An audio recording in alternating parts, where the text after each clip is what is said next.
नमस्कार दोस्तों, spring board के डिजिटल प्लेटफॉर्म पर आपका फिर से स्वागत है।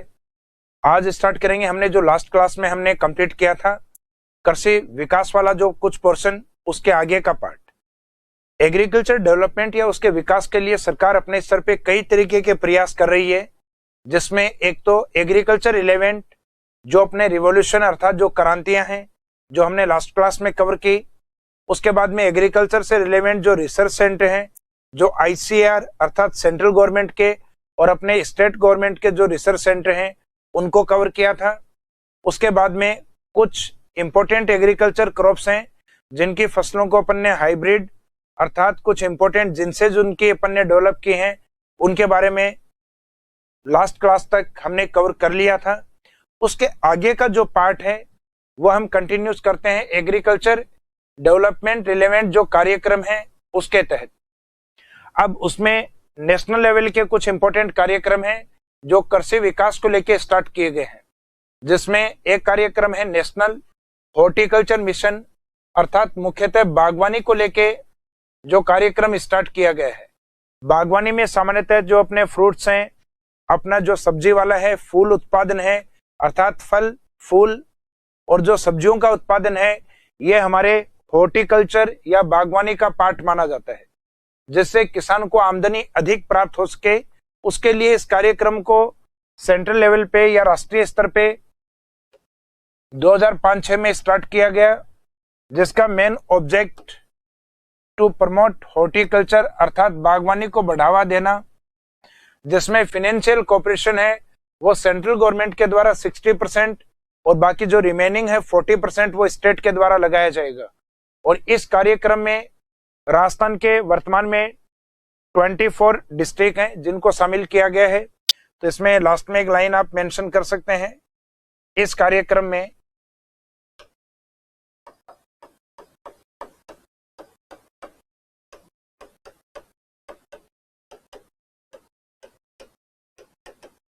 राजस्थान के शामिल जिले,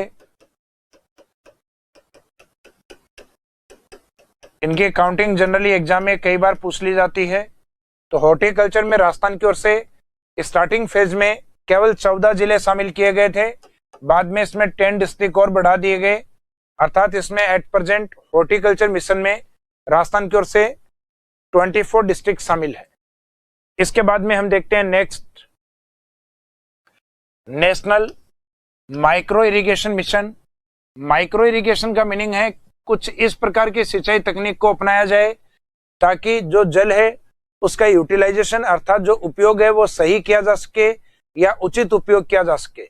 उसके लिए सामान्यतः अपने एग्रीकल्चर में एक तो ड्रिप इरिगेशन को अर्थात जो बूंद बूंद तकनीक होती है पानी की, और एक दूसरा जिसको हम कहते हैं स्प्रिंकलर अर्थात फव्वारा तकनीक को अपनाया जाता है। तो इस मिशन को स्टार्ट किया था, जैसे अपने नेशनल हॉर्टिकल्चर मिशन है उसी ईयर में इस कार्यक्रम को स्टार्ट किया गया 2005 और 2006 के अंदर। तो इस कार्यक्रम का जो मुख्य उद्देश्य है to promote drip and sprinkler irrigation system for effective and proper utilisation of water resources. जल संसाधन का जो प्रभावी और उचित उपयोग है उसके लिए बूंद बूंद और फव्वारा सिंचाई प्रणाली है इसको बढ़ावा देना, ये जो मिशन था यही था अपना सूक्ष्म सिंचाई मिशन। उसके बाद में इसका नाम चेंज करके ऑन फार्म वाटर मिशन के नाम से इसको किया गया, अर्थात जो अपने खेत हैं उन खेतों के अंदर पानी का जो सही यूटिलाइजेशन किया जा सके, जिसके लिए हमारे ड्रिप इरिगेशन और सामान्यतः स्प्रिंकलर इरिगेशन को अधिक बढ़ावा दिया जाए। इसके बाद में नेक्स्ट है नेशनल एग्रीकल्चर डेवलपमेंट प्रोजेक्ट अर्थात राष्ट्रीय कृषि विकास परियोजना, जो कि हमारे 2007 के अंदर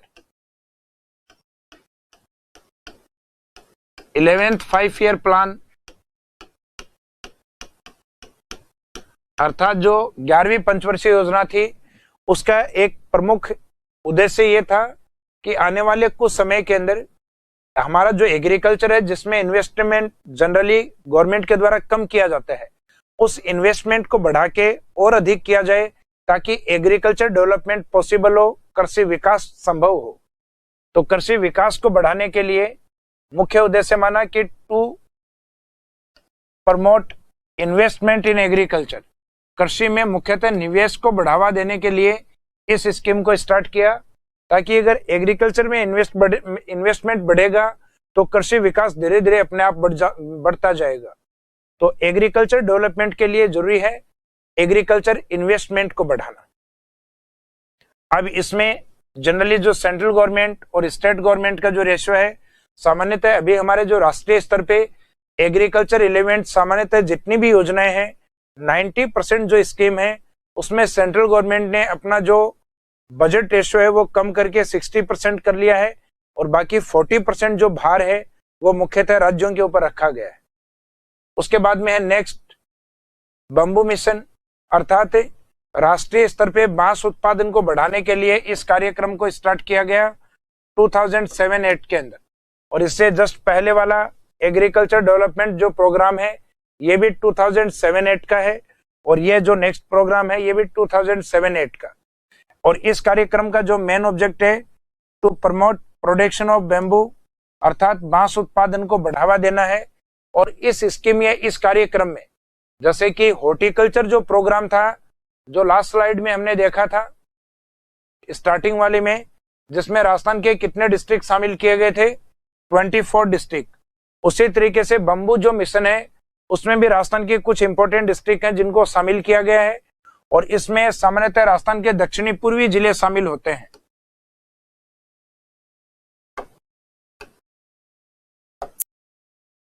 राजस्थान के दक्षिणी पूर्वी जिलों में मुख्यतः एक तो उदयपुर डिवीजन कंप्लीट है, कुछ पार्ट है हाड़ौती के पोर्शन, और कुछ पार्ट अपने इस साइड में जो भरतपुर डिवीजन है उसके पार्ट। अरावली के वेस्ट की ओर इसमें केवल एक डिस्ट्रिक्ट शामिल किया गया है सिरोही, और सिरोही के बाद में पश्चिमी राजस्थान का जो पार्ट है डेजर्ट वाला, जहां सामान्यतः बंबू अर्थात बांस का उत्पादन नहीं होता। इसके बाद में है नेक्स्ट स्कीम या जो योजना है जिसका नाम दिया है नेशनल मेडिसिनल प्लांट मिशन, या इसका नाम चेंज करके भी नेशनल आयुष मिशन भी रखा गया है।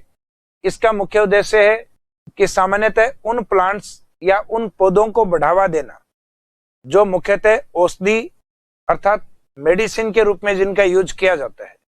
और इस कार्यक्रम का जो स्टार्टिंग है ये अभी तक जो लास्ट में प्रोग्राम किए हैं अपन ने 2007-8 उसके बाद में स्टार्ट हुआ, अर्थात 2009-10 का प्रोग्राम ये माना जाता है, जिसका मुख्य उद्देश्य है to promote cultivation of medicinal plants, अर्थात औषधीय पादपों को बढ़ावा देना ताकि उनसे अधिक मेडिसिन को बनाया जा सके। नेक्स्ट है प्रधानमंत्री फसल बीमा योजना। प्रधानमंत्री फसल बीमा योजना हालांकि पहले भी गवर्नमेंट के द्वारा बनाई गई है, तो ये अपने आप में ये कोई नया स्कीम नहीं है, ये एक रिन्यू स्कीम है जिसको वापस चेंज करके जारी किया गया है, और इसको स्टार्ट किया गया 2016 के स्टार्टिंग में, लेकिन ये अप्लाई हुआ था जुलाई 2016 की जो खरीफ क्रॉप्स है वहां से, तो इसको खरीफ फसल 2016 से अप्लाई किया गया है। और इस स्कीम के तहत जो एग्रीकल्चर क्रॉप्स हैं उनकी कुछ प्रीमियम रेट है जो फिक्स की गई है। प्रीमियम रेट का मीनिंग है कि उस फसल के लिए मिनिमम उतना पेमेंट आपको बीमा के लिए करना होगा।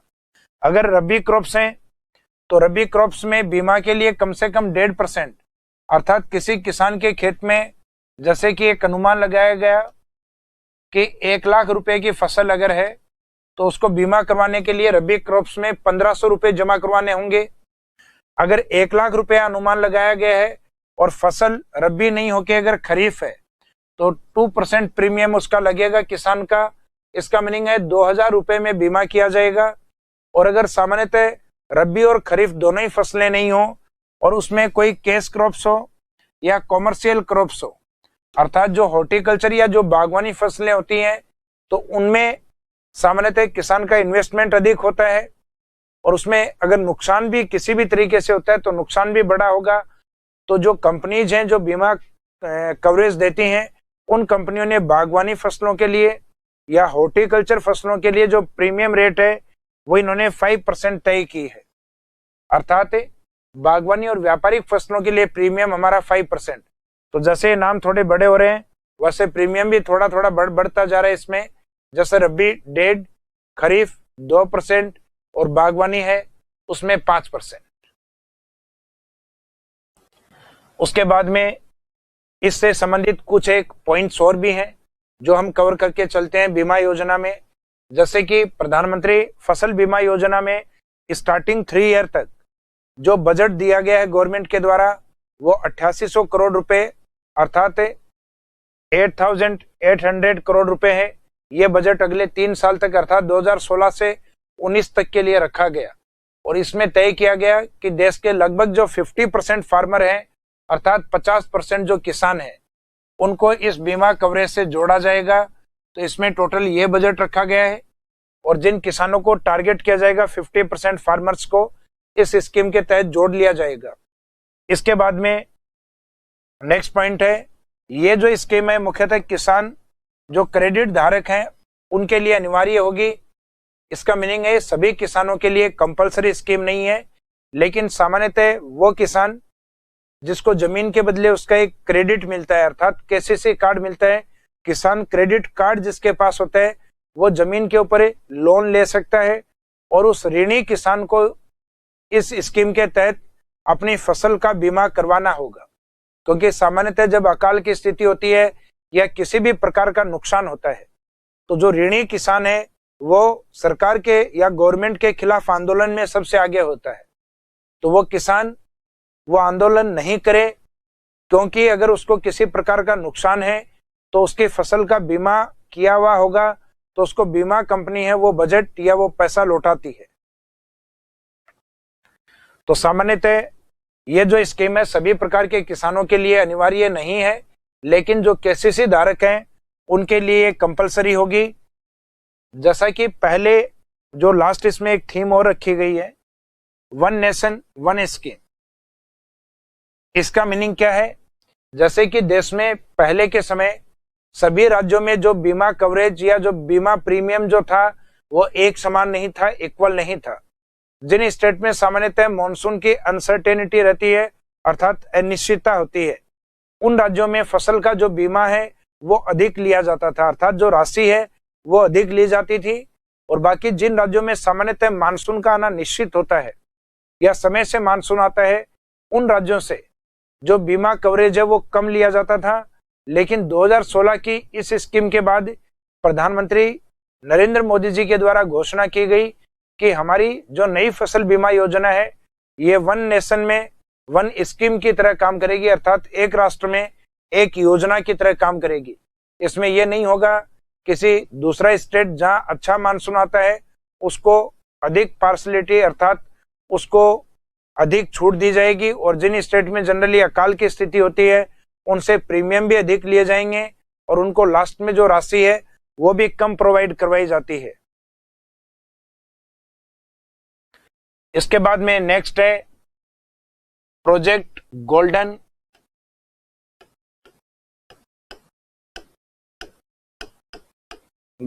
रेज।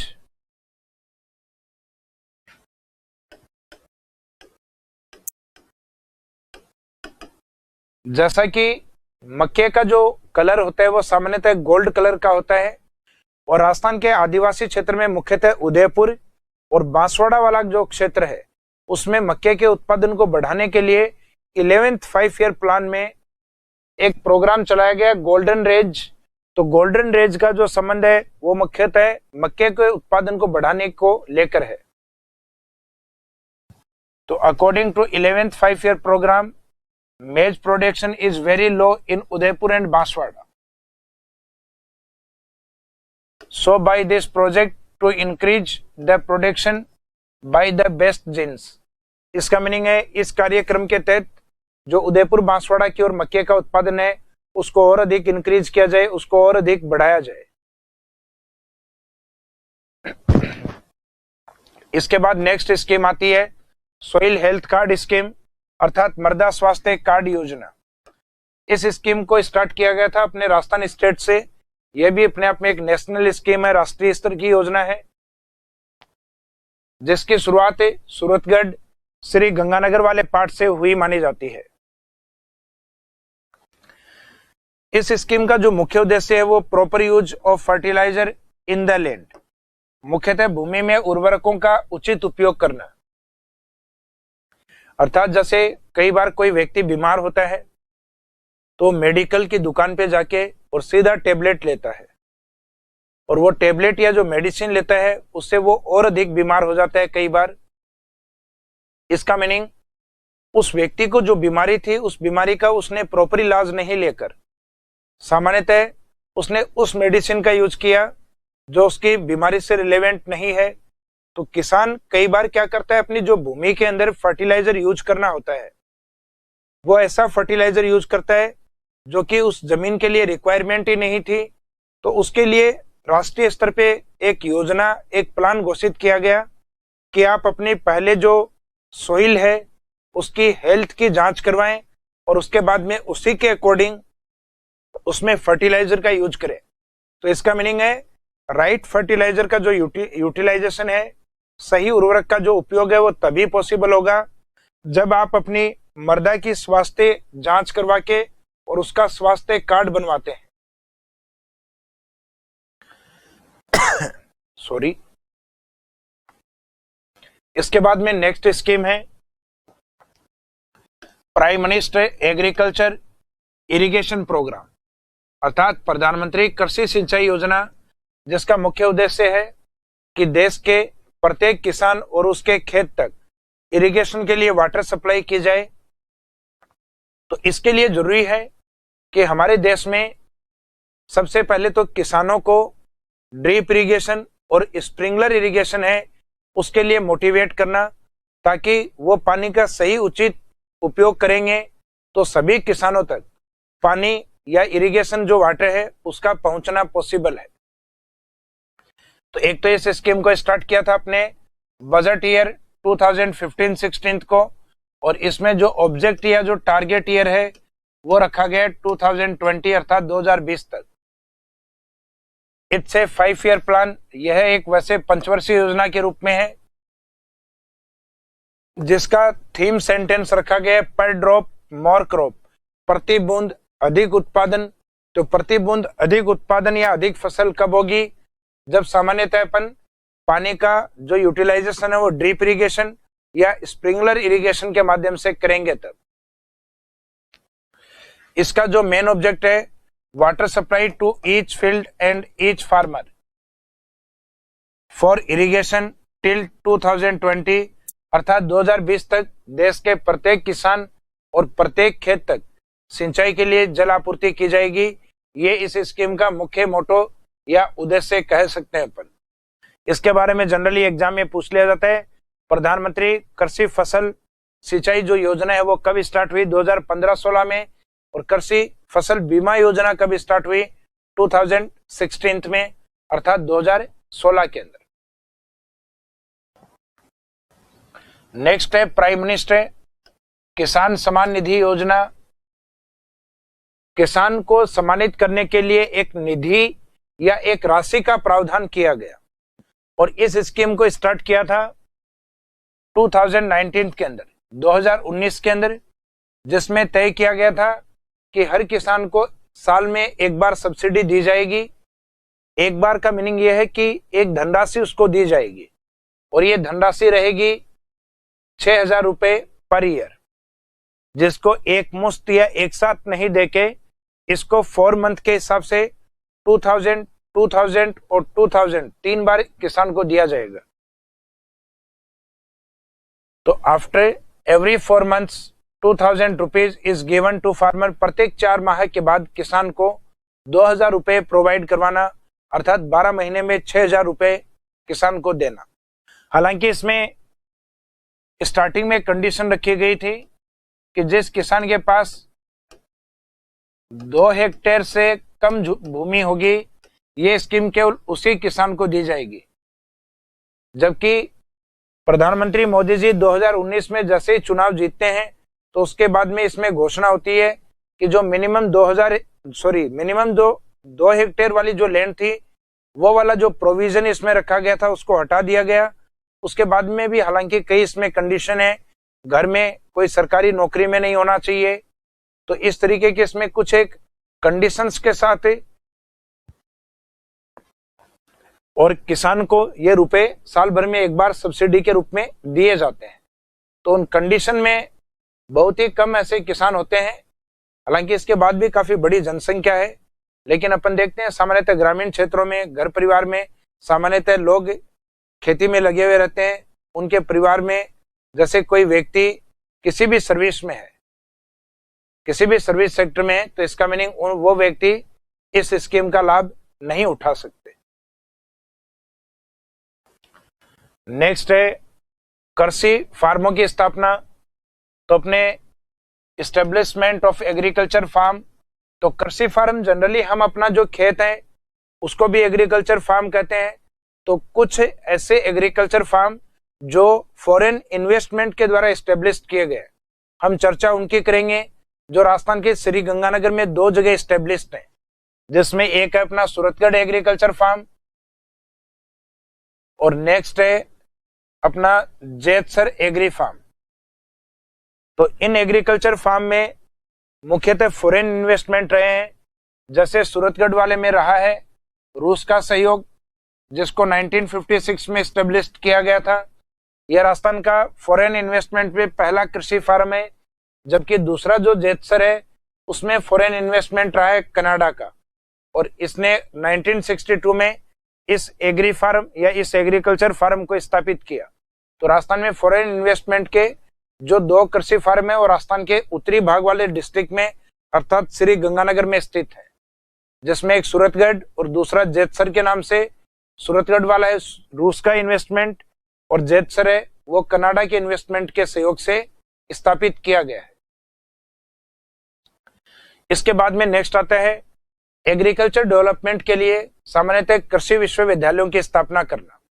तो राजस्थान में कृषि विकास के लिए जो कृषि विश्वविद्यालय स्थापित किए गए हैं, उनमें राजस्थान के उत्तरी भाग में राजस्थान का पहला कृषि विश्वविद्यालय स्वामी केशवानंद कृषि विश्वविद्यालय, जो कि 1987 में बीकानेर में स्थापित किया गया। इसके बाद में दूसरा कृषि विश्वविद्यालय बीकानेर के बिल्कुल अपोजिट डिवीजन या संभाग है, जिसको हम नाम देते हैं Maharana Pratap agriculture and technical university, जो राजस्थान का सेकेंड एग्रीकल्चर यूनिवर्सिटी है, 1999 में स्थापित किया गया। इसके बाद के जो तीनों एग्रीकल्चर यूनिवर्सिटी हैं, श्री करण नरेंद्र जो कि जोबनेर जयपुर में, नेक्स्ट है एग्रीकल्चर यूनिवर्सिटी मंडोर जोधपुर में, नेक्स्ट है एग्रीकल्चर यूनिवर्सिटी बोरखेड़ा कोटा में।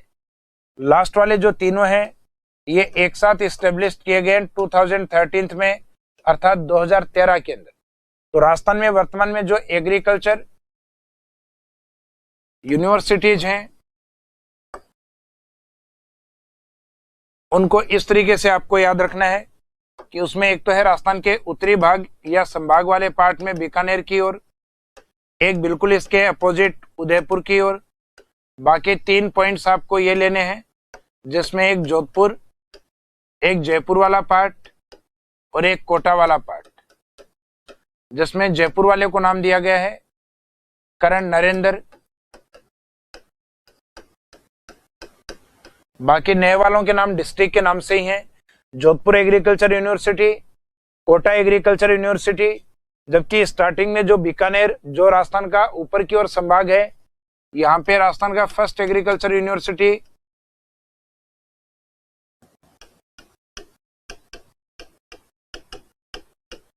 Keshavananda agriculture university. तो व्यक्ति के सिर में ऊपरी ऊपर क्या होते हैं, केस, तो उसी तरीके से राजस्थान के ऊपर की ओर जो एग्रीकल्चर यूनिवर्सिटी है उसका नाम रखा गया केशवानंद एग्रीकल्चर यूनिवर्सिटी। यह राजस्थान के लिए फर्स्ट एग्रीकल्चर यूनिवर्सिटी है 1987। इसके 12 साल बाद मेवाड़ की ओर मुख्यतः महाराणा प्रताप के नाम से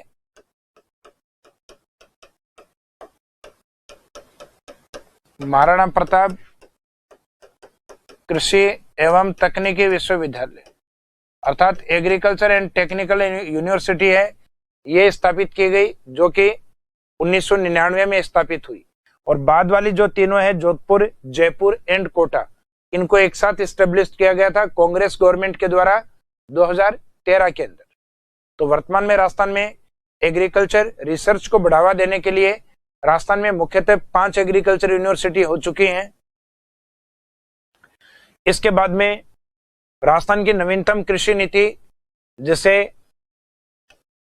26 जून 2013 में जारी किया गया, और इस कृषि नीति का मुख्य उद्देश्य यह था कि एक तो अपनी जो ऑब्जेक्ट रेट है या जो कृषि उत्पादकता की जो दर है ये अपने को 4% रखनी है, अर्थात हर साल अपने को जो वार्षिक उत्पादन है या ईयरली जो प्रोडक्शन है उसमें 4% की ग्रोथ करनी है। नेक्स्ट ऑब्जेक्ट था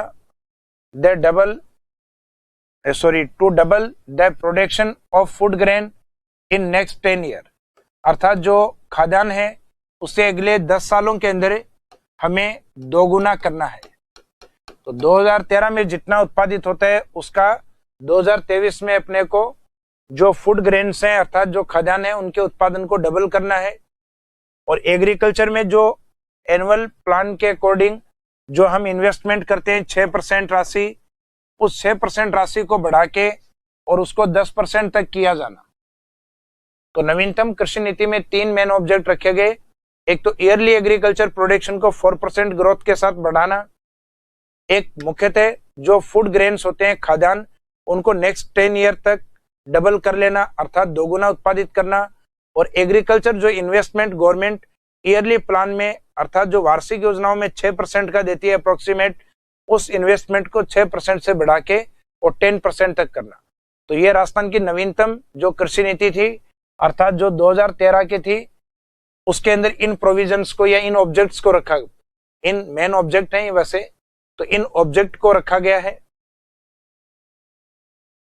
जबकि जो 12th 5 ईयर प्लान है उस 12th 5 ईयर प्लान के तहत अगर हम ऑब्जेक्ट को देखें तो एग्रीकल्चर सेक्टर या प्राइमरी सेक्टर है उसको 3.5% ग्रोथ के साथ टारगेट किया गया है, जबकि सेकेंडरी सेक्टर अर्थात जो इंडस्ट्रीज है उसको टारगेट किया गया है 12th 5 ईयर प्लान जो कि काफी पहले का है 2012 से 2017 का, लेकिन लास्ट 5 ईयर प्लान यही था।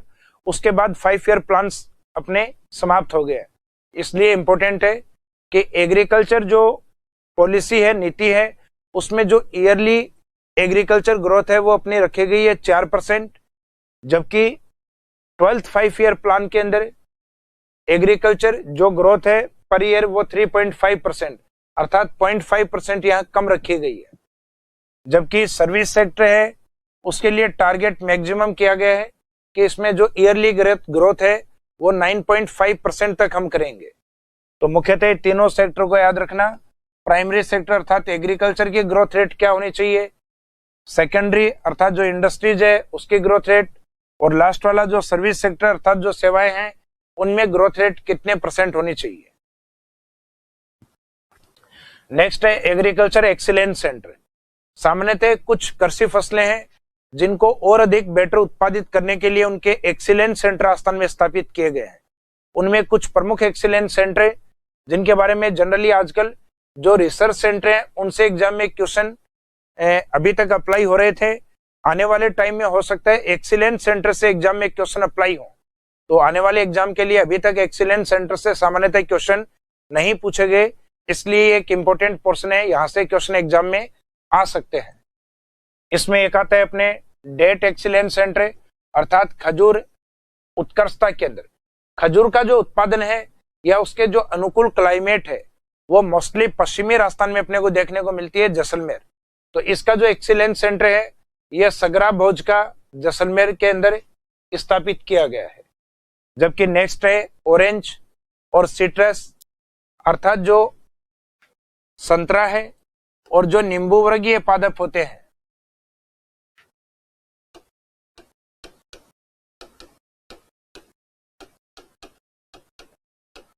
नींबू वर्गीय अर्थात जो खट्टे फल होते हैं उनके लिए एक्सीलेंस सेंटर स्थापित किया गया नानता कोटा के अंदर। उसके बाद में नेक्स्ट गुआवा एक्सीलेंस सेंटर अमरूद उत्कृष्टता के अंदर। अमरूद का मुख्य उत्पादन राजस्थान में सवाई माधोपुर से जुड़ा हुआ है, लेकिन एक्सीलेंस सेंटर सवाई माधोपुर के नजदीक वाले डिस्ट्रिक्ट अर्थात टोंक में स्थापित किया गया है। उसके बाद में यूपी की ओर, जैसे दक्षिणी भारत में आम अधिक उत्पादित होता है, यूपी में भी अधिक उत्पादित होता है। तो यूपी के टच में जो राजस्थान का पूर्वी क्षेत्र है धौलपुर, उस धौलपुर वाले क्षेत्र में अपने मैंगो एक्सीलेंस सेंटर स्थापित किया गया है। नेक्स्ट है ड्रैगन फ्रूट। ड्रैगन फ्रूट जो मुख्यतः चाइना का फ्रूट माना जाता है, उसके अकॉर्डिंग राजस्थान का जो कैपिटल है, राजस्थान की जो राजधानी है, वहां पे ड्रैगन फ्रूट का एक्सीलेंट सेंटर है। और इसमें मुख्यतः एक क्षेत्र आता है जयपुर के पास बस्सी, वहां इसका एक्सीलेंट सेंटर स्थापित किया गया है, या इसमें प्रपोजल प्रोजेक्ट के रूप में दिया हुआ था इसको। तो हो सकता है कि इसको इस तरीके से पूछा जाए कि कहां पे ड्रैगन फ्रूट का एक्सीलेंट सेंटर या उत्कृष्टता केंद्र स्थापित किया जाएगा या किया गया है। तो इसमें आंसर रहेगा अपना बस्सी, जयपुर। इसके बाद में नेक्स्ट आता है पोमोग्रेनेट एक्सीलेंट सेंटर, अर्थात अनार उत्कृष्टता केंद्र, यह भी अपने जयपुर में स्थापित है। नेक्स्ट फ्लावर्स एक्सीलेंट सेंटर, अर्थात जो फूल हैं उनको बढ़ावा देने के लिए या उनके एक्सीलेंट सेंटर के लिए सवाई माधोपुर की ओर इनका उत्कृष्टता केंद्र स्थापित किया गया है। नेक्स्ट है कस्टर्ड एप्पल, अर्थात जो सीताफल है जिसका सामान्यतः उत्पादन अपने राजसमंद में, जबकि इसका एक्सीलेंट सेंटर है वो चित्तौड़ में स्थापित किया गया है। अब जो एक्सीलेंट सेंटर अपन ने देखे हैं, इसमें एक तो पश्चिमी राजस्थान वाला सगरा भोज का, अर्थात जो डेट एक्सीलेंट सेंटर खजूर उत्कृष्टता केंद्र है, और एक अपना जो कोटा नानता वाला है, ये मुख्यतः इजराइल के सहयोग से स्थापित किए गए हैं। तो इसमें इंडिया और इजराइल का सहयोग है, इस कारण हम उसको कह सकते हैं कि डेट और जो ऑरेंज एक्सीलेंस सेंटर है वो मुख्यतः इंडो इजराइल कोऑपरेशन के ऊपर बेस्ड है, मुख्यतः इंडिया और इजराइल के सहयोग पर आधारित है। इसके बाद में नेक्स्ट आता है अपना ग्राम, अर्थात ग्लोबल राजस्थान एग्रीटेक मीट, एक ऐसा कार्यक्रम जो कि मुख्यतः कृषि निवेश के लिए, एग्रीकल्चर इन्वेस्टमेंट के लिए स्टार्ट किया गया। इस कार्यक्रम की शुरुआत हुई सबसे फर्स्ट फेज में, प्रथम चरण में 9 से 11 नवंबर 2016 में, जो कि सीतापुरा जयपुर में आयोजित किया गया। और इसमें जो प्रमुख योगदान है वो एक तो राजस्थान गवर्नमेंट का और एक federation of Indian chambers of commerce and industries, अर्थात फीके के सहयोग से इसको कार्यक्रम को आयोजित करवाया गया। और इस कार्यक्रम का जो मेन सेक्टर था वो एग्रीकल्चर और उससे रिलेवेंट जो सेक्टर हैं, जैसे कृषि में डेयरी है, मुख्यतः बागवानी है या फूड प्रोसेसिंग है, इन सभी सेक्टर को शामिल किया गया। तो इसमें जो इन्वेस्टमेंट का जो सेक्टर तय किया गया, to promote investment in agriculture, horticulture, dairy, animal husbandry and food processing in Rajasthan. तो मुख्यतः कृषि क्षेत्र में जो फॉरेन इन्वेस्टमेंट या हमारी इंडिया की जो प्रमुख कंपनी है जो एग्रीकल्चर में इन्वेस्टमेंट करना चाहती हैं, तो उनके लिए इन सेक्टर को, अर्थात एग्रीकल्चर रिलेवेंट सेक्टर को ओपन किया गया। जैसे जनरली एग्जाम में पूछ लिया जाए कि ग्राम कार्यक्रम का जो मेन ऑब्जेक्ट है वो कौन सा सेक्टर नहीं है, एग्रीकल्चर, बागवानी, पशुपालन या इंडस्ट्रीज। तो मुख्यतः स्टार्टिंग के जो नाम लिए हैं वो कहीं ना कहीं सभी कृषि के प्रकार में आते हैं, जबकि इंडस्ट्रीज है वो अलग है। राजस्थान में जैसे इंडस्ट्रीज के जो इन्वेस्टमेंट प्रोग्राम है उनको रिसर्जेंट राजस्थान के नाम से जानते हैं, जबकि एग्रीकल्चर का जो इन्वेस्टमेंट प्रोग्राम है उसे हम ग्राम के नाम से इंडिकेट करते हैं। और इस कार्यक्रम के तहत हमारे यहाँ 4400 करोड़ रुपए का इन्वेस्टमेंट किया गया था ग्राम फर्स्ट में। इसके बाद में राजस्थान में कुछ ग्राम कार्यक्रम और भी आयोजित हुए हैं, जिसमें सेकंड ग्राम,